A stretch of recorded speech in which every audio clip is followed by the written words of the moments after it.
Good morning. Welcome to City Talk, a weekly program produced by the City of Waco and presented by this station as a public service to educate and inform you about the operations and work of the City of Waco. During the next half hour, hope we'll bring you some interesting conversation with our city staff. The goal to make Waco an enviable and a safe place to live and work. I'm Larry Holsey, Director of Municipal Information for the City. I'll be your host for this program. Today, I'd like to welcome Esmeralda Hudson, our City Secretary, to our microphone. Good morning, Esmeralda. Good morning. Thanks for having me, Larry. Well, this is special. First of all, just a little bit of Government 101 for everybody so they kind of understand the City Secretary position compared to, say, my position or anybody else. Mm-hmm. The City Council actually hires, is responsible for hiring 4 different people. City Manager, the City Attorney, the municipal judge, and the city secretary. Right. So you don't work for the city manager, you work for the mayor and the council. So very special because that's just government in general, mm-hmm. the rules on how local government works. Talk a little bit about being the city secretary and just some of the responsibility you and your department. You have a very efficient group of ladies that help do all kinds of things. Kind of just to kind of give them a rough idea of what all the city secretary does before we get into the election process, sure. which we're going to talk about, which is you're in charge of the whole election coming up here in May. So we'll talk about that in a minute. But go ahead and tell us a little bit about that. Well, thanks for asking. We're always excited to share a no little pressure bit. on it. No, it's always exciting to share a little bit of what our office gets to do in City Secretary's office. Like you said, my position is one of 4 appointed officials, and it is in the city charter for to have a city secretary and as many assistants as she needs, and I need a lot. I've got some great, talented, smart folks in my team, and our whole goal is to serve our community, and we like to think of ourselves as providing helpful, resourceful, knowledgeable information to the community, whether that's public information, being able to file a claim, connecting to the council. Council are volunteer mm-hmm. elected officials. They mm-hmm. do not get paid for the time that they are on the council. They are they're volunteer individuals, and they don't have an office here at City Hall. So mm-hmm. my office provides that administrative support to the council as needed and to the mayor, mm-hmm. whether it's scheduling their calendars, providing letters of ceremonial mm-hmm. proclamations. Mm-hmm. So we do a lot of that coordinating on their calendars for them. They're very busy. Mm-hmm. They're asked to do a lot for the community, and they love doing that for them. But again, they're not paid. And so part of the election process we'll talk about in a little while is what happens after the election's won, whether it's the reception, also putting together all the paperwork that's necessary, filing things with the Secretary of State and the Texas Ethics Commission. We coordinate requests for records, historical documents. History is all created and on file for years to come. I always tell my team, if we're thinking about it, everyone tends to think in the near future, mm-hmm. What's happening. We're all going to remember what's happened in the last 5 years. Mm-hmm. But 10 years from now, when they're looking for those records, those documents, what's the history of the bridge? What's the history of when we purchased this particular piece of property in mm-hmm. development? So our team works really hard to index and keep the history for the city of Waco in a way that in 10, 15, 20 years from now that can be recovered. So those are some of the things that we do. We also manage all the claims that come through our office. We manage and sign and file all of any legal document, any contract, council action, resolutions, ordinances.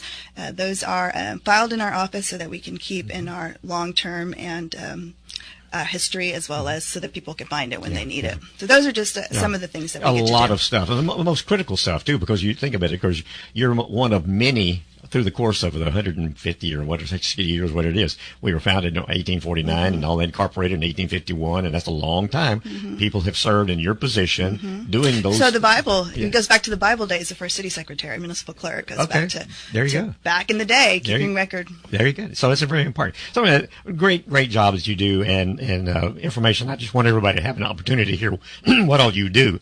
In addition to the election we're coming up here, which is May the 2nd, the municipal, the local municipalities, the local cities, and the school boards all have elected May the 2nd to be their election time annually. Give us a little brief idea why it's there compared to any of the other, like the November or the March mm-hmm. primaries or some of the other elections, because it's a special time, really. Well, election law allows you to have, there's general election dates, uniform election dates, in November and then the second Saturday in May.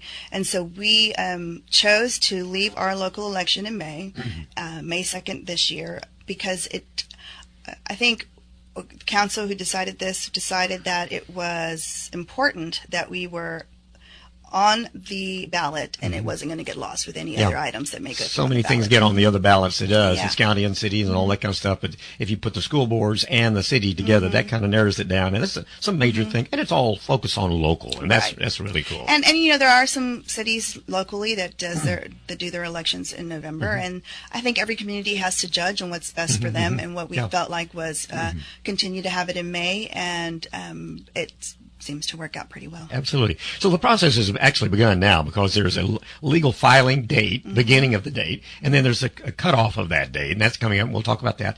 But the May 2nd election is what we're talking about. And this year, who are we up for election? Because we have 6 council members that we elect, and the mayor's one of those 6.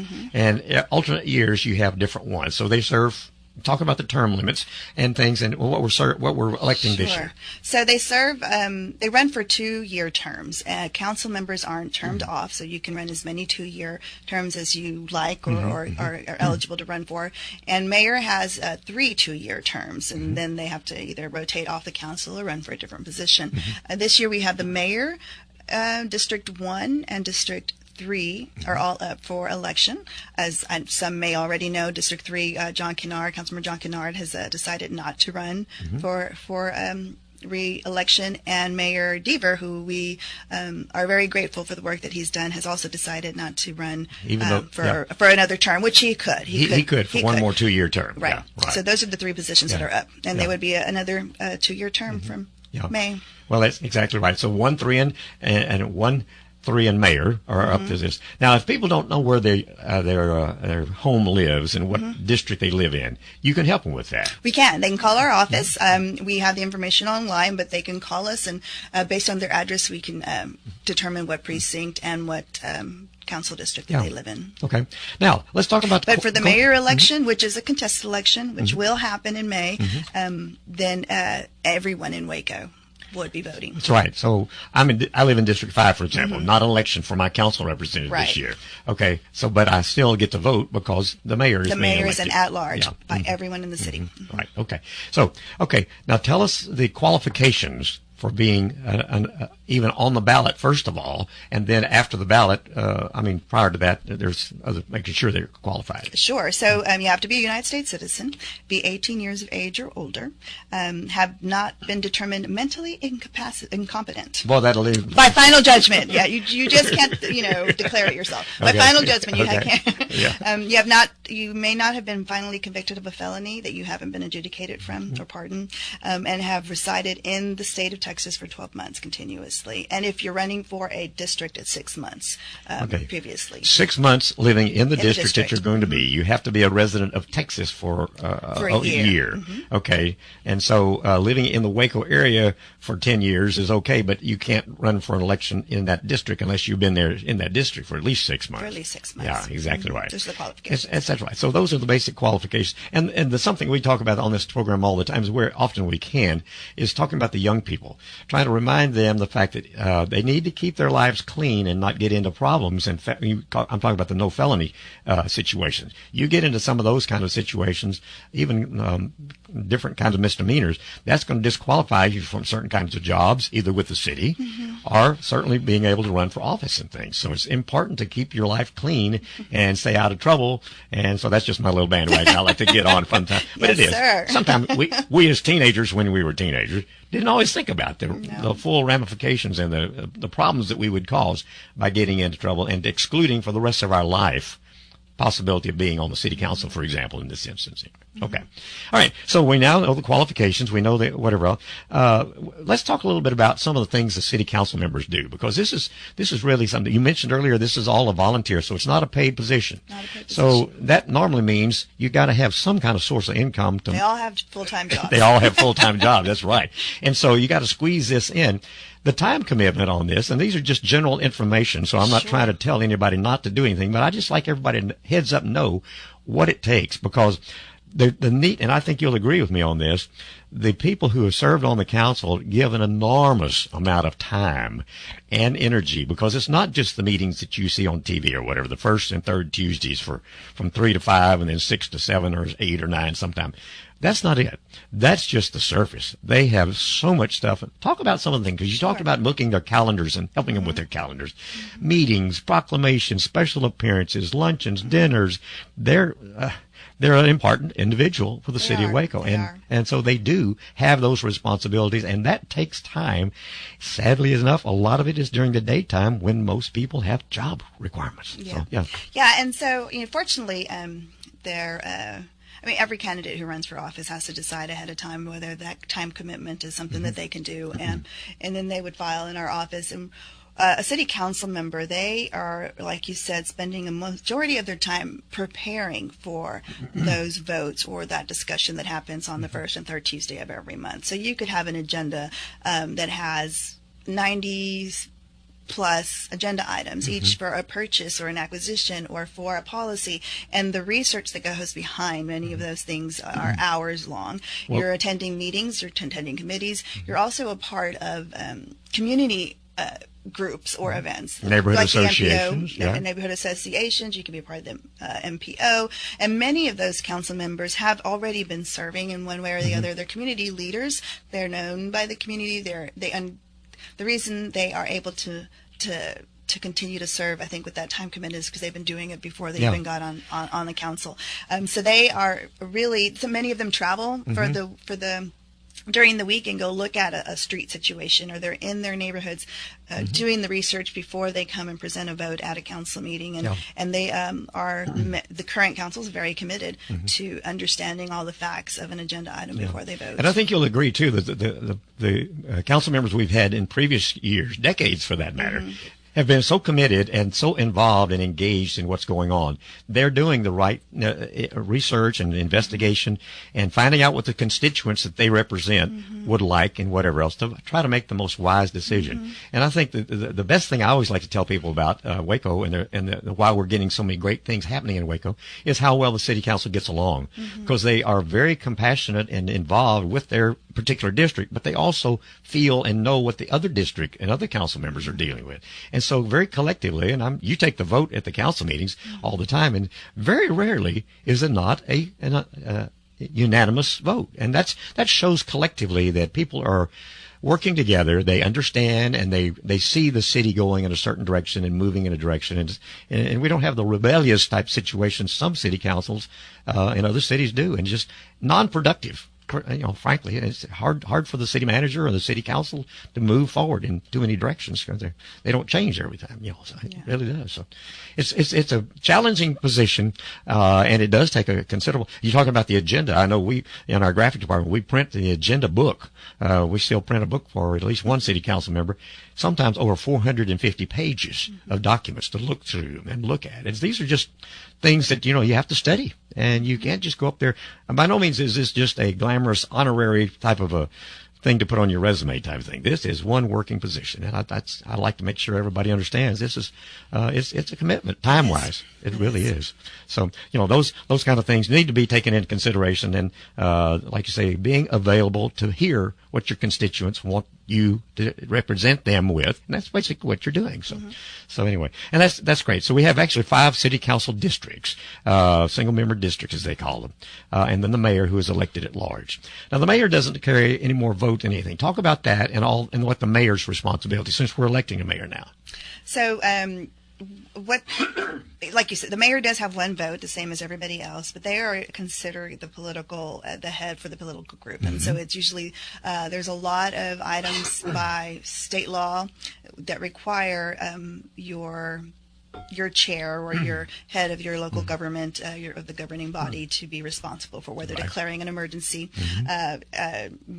quarantines, disaster events, also, appointing a census count. So there are certain job tasks that a mayor has to do by state law, but they also are involved with working closely with all the single member districts, because he does represent, in this case it's a he, represents the entire city of Waco. So he's responding to every constituent, and fortunately I think all the council take that into consideration, and they work closely with the mayor. But he does only have one vote, but he's usually just due to the fact that he is mayor in that position, and some of the decisions that he has to make can be pretty big. Yeah, absolutely. And in a lot of meetings and things like that. One of the other things that I think is unique about municipal government, especially the Waco anyway, and not everybody's this way, it's a nonpartisan. It's non-political as far as that. There's no Democrat or Republican and all that kind of thing. And they're just citizens serving their community. And I think they all appreciate that in a way, because that way they don't have to get into all the political politics as it is. They're really concentrating on what I like to say government's supposed to be, representing of the people, by the people, for the people. And water and infrastructure doesn't have a political party, and so that's what they're focused on doing. Yeah, and I'm really proud of that. Now let's talk about the voting process now. Okay, we've talked about the qualifications. Now first, let's wrap this up.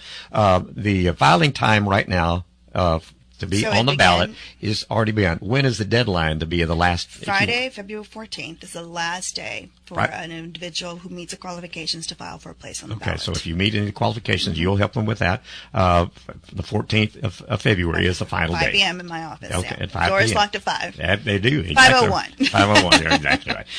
But that's part of it. So, now the election process. Okay. By the way, we've already passed up the fact. If you're not don't know who this is Esmeralda Hudson. This is you got involved in the conversation. I got involved in the conversation. Exactly right. We're talking with Esmeralda Hudson, who is our city secretary for the city of Waco. And we're talking about the 2020 May election, May the 2nd, which is the city council election for District 1, 3, and the mayor.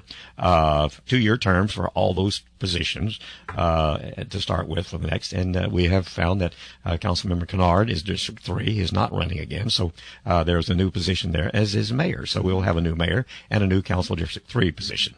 Okay, now let's talk about the voting process, because in order to vote, you have to be registered. So the first thing you want to do is get registered. How do people register if they're not registered, and how do they maybe become unregistered? That's maybe a thought, because you may have registered, you may have voted 4 or 5 years ago, and how do you become unregistered, for example? Well, I'm not really certain on how you become unregistered. What I do know is that if you have moved and you're not certain from the last time that you voted to this time, it's always good to go by the McLennan County Election Office. You can also go to the Secretary of State's website and do it online, but register to vote. And then they will look and see what district you're living in. They can tell you that as well.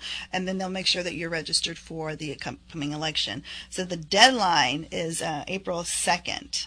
To be able to vote in a City of Waco election. Okay. So the March primaries are happening, and I'm not familiar with what that voter registration date is to register to vote, but we encourage everyone 18 and over, go and register to vote, participate, have a voice, be a part of the election process, and you can do that by going to the McLennan County Election Office, and then they'll be registered to vote. Then they provide that list to our office. Yeah. But as when you're registered to vote, that's good for as long as you don't move around too much. Yeah, pretty much. Yeah, renew it every year. Okay, so it's kind of an automatic renewal type of thing. Yeah. Well, okay. So I know I've got my card, so I know I'm registered. I'm ready to vote. I'm ready to vote. So, but you should get a card each year. But if you don't have a card, you didn't have to get one. Maybe you're not registered. Yeah, it's always good to check if you haven't received your registration. Okay. Well, that's a good idea. Okay, so we're now registered to vote. When is the first opportunity to early vote? I'm going to be out of town, for example. I'm not personally, but say you're going to be out of town May the 2nd, but you want to be sure and vote because you know who's running and all this kind of thing, and you want to vote. When does early voting start? Well, early voting by personal appearance begins April 20th, but there are opportunities to, if you're going to be out of town and you know it, illness, there's certain things that you can request ballot by mail, where they would mail you your ballot and you can vote by mail, which we do have several people who do that in our community. And I know you can begin, I think, asking for that ballot by mail coming up pretty soon. I didn't look for that date. But you can go online and the date's on there, and you can request a ballot by mail, so that way you don't even have to leave the house. You get it, you fill it out, and you send it back. Once you are have applied for ballot by mail for one election, if you're doing it for the primaries, you'll receive one for the May election as well automatically for the year. Once you get a ballot in the mail, does that disqualify you from showing up? Or you marked it off? It does. You're marked off, but we have to receive it by a certain date in order for that to disqualify. But you mentioned if you ask for that this year, it's automatically sent to you for the next one? For the next election. For the next election. Same time period in that year. Okay, so if you do it for one just because you want to do it, but you're normally going to get back in your routine of going. Well, it's the requirements of early ballot. You kind of have to be out of town for a long time. Okay, yeah, And okay. maybe in the hospital. There are reasons why that You're would making have to- special accommodations, and Exactly. sometimes those things are getting long-term. Long-term, yeah. So anyway. But if you don't want to do that and you just want to do an early ballot and show up to the early voting locations, that starts on April 20th. Okay. We have a lot of our viewers and listeners both that are confined to their home. They don't have mobility like you and I do, maybe, for whatever else. What type of special conditions or arrangements do you offer for people who have a mobility problem or can't maybe go to the polls? And we'll talk about that in a minute, where some of the polling locations, and maybe you don't know them all, but we'll just know when you typically go to vote, you go to some place. So, okay, voting by mail is an option. Voting by mail is an option. And are there any groups or any people that help on election days to move people around a little bit or not? So we're required by law to provide assistance. So you can have a curbside voting where if someone's with you and lets the election judge know that you're unable to get to the vote, then they can bring a mobile booth out to you. Okay. I mean, it's rare, and I've only seen it done once myself. But those are options that that you can do. And then there are usually a certain number of handicap spots that we have to provide for voters to be able to park really close to the door and be able to get in and vote and not be hindered in any way. Yeah. Now, I know you don't necessarily know all the voting locations and things, but I know in the past elections, and I think probably coming up here in the March primaries and things like that, election process has gotten really easy. Used to, you had to go to the specific precinct that was in your area and that type of thing. Now they've made it quite a bit easier that, I know several elections, maybe in the November election, you could have, if you're driving to Dallas and you forgot to vote and you think, oh my goodness, and you stop by City of West maybe, and if you're in your county, you could vote there instead of having to be in your precinct. Talk a little bit about that, not necessarily where you're going to be able to vote, but how the voting locations changes sometimes. So we are fortunate that we get to contract with McLennan County to conduct a joint election. And when you conduct a joint election with McLennan County, we can use what are called vote centers. And vote centers are not precinct-based. They are strategically located, usually the same ones that have been approved from previous elections. Not as many as you would see maybe in the primary or a large November election, but there's those that are selected that are common to the voter community now. It's been 4 or 5 years now that we've been doing it, and so people kind of are familiar with the vote centers, and they'll go there to vote. Unfortunately, this year, and we're still kind of working through some of the logistics, is First Assembly of God, which is a very large vote center. That's on Cobbs and Bosque. Cobbs and Bosque will not be an early voting location. It won't be doing it any longer. Okay, so we can at least make that announcement. We can make that announcement, Yeah, okay. and we definitely want to start making sure people are aware because they won't have that location. Okay. We are working. Cobbs and Bosque, the First Assembly of God Church, will not be for many, many years. in May. Okay, in May. Will not be an early voting location. Okay. So we clarified that, though. Okay, At least clarified we that. got the word out at least the first time. We're starting. Yeah, we'll keep the word going. Yeah. We are looking for an alternate early voting location that we can use for that time period. Because it's a mayoral election and it's a District 3 election. Yeah. That place has been used tremendously.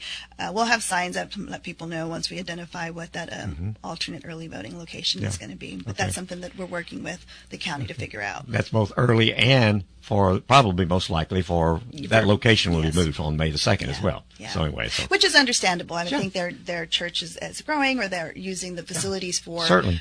For children's and Bible school programs, and so they're just not going to be available to us Absolutely. anymore. Well, and that information, I'm sure will be able to have It'll that all out. be on our website as soon as we get Okay, it. so early voting starts April the 20th and goes through just before the election, about a week before the election. Before the election, Something like that. So anyway, so those are things that you can be thinking about. April 28th is the last day. Okay, but there's no agenda. There's no other things from the city on the ballot. There's no, not ordinance, but whatever you call it, when we vote on A bond or a bond or something like that. Nothing. or a measure. Now on this ballot though, there also potentially could be some bond stuff because the school boards, many of the school boards in the various districts, and the city of Waco, for example, District 5 and the mayor area is in China Spring area. Well, the China Spring school's out there. You have the Midway School. You have some people in the Robinson, La Vega, Conley. Some of those little areas touch on it. We ask voters to really maybe look on our website or as they get close to the election. You have to be in the joint election together China Spring and the city of Waco and Waco ISD were not on a joint election, so their information won't be on our ballot. We won't be on their ballot. Okay. So they're holding their own election, and they'll have their own location for their election. But we are hopefully joining with the city of Hewitt or Midway ISD. So if you have students in Midway ISD but live in the city of Waco, that ballot will potentially have both, anything related to those, and so that's a one place, one shot vote. But the best way to check on that is check your school district and see when they're going to have their election. Be familiar with your school district and where your city is deciding to vote or not. Yeah, exactly right. We have, I think, about maybe 16 entities at this time who've agreed to join in the election, and so that's McGregor and Waco ISD, City of Waco, Belmead, Hewitt. But after the filing deadline, Friday the 14th, then we'll know who's really going to be able to have an election. And at that point. And you all, as you indicated earlier, partner with the McLennan County election part, and you contract with them, and they have the equipment and things, and you all, it's a collaborative effort, and that's the great thing, that you and all these other agencies and entities and cities, as it is in school district, all work together, all to save money and to make it as efficient as possible, and to get the best bang for your bucks, I guess, for the people when they go to the ballot. So that's great. Well, we've been talking about the May 2nd election coming up here with our city secretary, Esmeralda Hudson. Esmeralda, I appreciate you taking the time to come in. I appreciate it. Well, there's a lot of information. We want people to know what's going on. The first deadline coming up here is going to be the deadline to be on the ballot. That's February the 14th. And then from that time, the next thing for sure is register to vote, so you can be a part of the whole process. Yeah. And you should always be a registered voter in the United States, because that's the privilege that we are always proud that we can say that we can get to vote on those people who represent us and everything else. Great information. So don't look at that. And we're going to have you back in here on the week of sometime in the first week of March, because we're going to talk about the Census 2020, which you are the lead person appointed by the city. And we're going to talk all about that. That's critical to get the count right and everything else like that. I'd love to come back and talk about it. But I want to say now that if anybody's looking for jobs, the census is hiring. Okay. Enumerators start at $19.50 an hour. You can go to the census website. They're about to hire several hundred individuals in our community, so it'd be great to have that money in our community and being able to help your community through the census. And if they need help finding that, you can just call you. But at 2020census.gov. Huge, and we'll be back to talk about that in a couple of weeks. All right. Esmeralda Hudson's been our guest. Thank you so much for what you do. Thanks for being with us this morning. Thank you. On a routine basis, the Waco-McLennan County Public Health District inspects numerous food establishments throughout the county to assure they meet health district requirements. Normally at this time, we give you the names of the food establishments that received a score of 20 or more demerits during the previous week. The good news is there were no food establishments receiving a score of 20 or more demerits between January the 6th and January the 10th. Now we'd like to acknowledge the establishments that received no demerits between January the 6th and January the 10th. In Belmead, Butterland Child Development at 1000 Lewis Street, Los Cuarto Caminos at 1422 New Dallas Highway. In Lacey Lakeview, Burger King at 103 East Loop 340, Specs at 715 New Dallas Highway. In Lorena, Minute Stop at 4662 Spring Valley Road. In Waco, DW Finest Catering at 101 Randy Drive. Oasis Cafe at 2118 LaSalle Avenue. St. Paul's Episcopal Meals on Wheels at 515 Columbus Avenue. First Baptist Waco Meals on Wheels at 500 Webster Avenue. Burger King at 1210 North Valley Mills Drive. Raising Cane's Chicken Fingers at 4212 Franklin Avenue. 8 Ball Sports Bar and Grill at 1601 South 29th Street. Our Dreams Incorporated at 9901 Panther Way. El Paraiso at 2024 West Waco Drive. First Presbyterian Meals on Wheels at 1100 Austin Avenue. Austin Avenue Meals on Wheels at 1300 Austin Avenue. Elotes Juanita Commissary at 1624 West Waco Drive. Harrison Senior Center at 1718 North 42nd Street. Lion's Den Kitchen at 1716 North 42nd Street. Catfish King at 1201 South Valley Mills Drive. Quality Care at 2501 Maple Avenue. Shipley Donuts at 1441 South Valley Mills Drive. Tropical Smoothie Cafe at 922 South 10th Street. Off the Cob Popcorn at 5301 Bosque Boulevard. Dollar General Store at 1724 LaSalle Avenue. Pupuseria Mix at 2025 Proctor Avenue. Papa Jack's Barbecue at 700 East Waco Drive. Press Waffle Company at 720 Franklin Avenue. McLennan County Jail at 3201 Marlin Highway. Robinson Inn and Suite at 1167 Sun Valley Boulevard. In Woodway, Pappy's Barbecue Mobile and their commissary both at 101 Randy Drive. A list of inspection scores for all Waco-McLennan County food establishments is available on the City of Waco website at waco-texas.com. Just click on departments and scroll down to Health District. The food score link is to the right, listed first. We hope you'll join us again next week for more information about the City of Waco on City Talk. This program is produced by the Municipal Information Department of the City of Waco and is provided as a public service by this station.